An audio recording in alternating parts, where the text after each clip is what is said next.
না। গাজীপুরের প্রশাসনকে আমি স্পষ্ট ভাবে জানিয়ে দিতে চাই, আপনারা যে বারংবার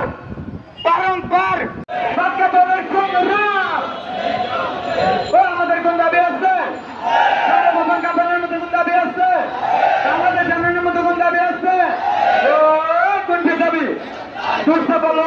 আমরা এখানে কি অল্প কিছু সংখ্যক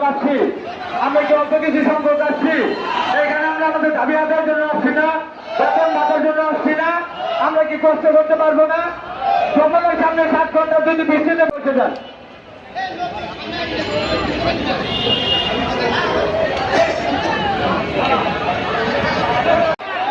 তাহলে আমরা কি দুর্বল হয়ে গেছি? শ্রমিকটাকে কখনো দুর্বল হয়?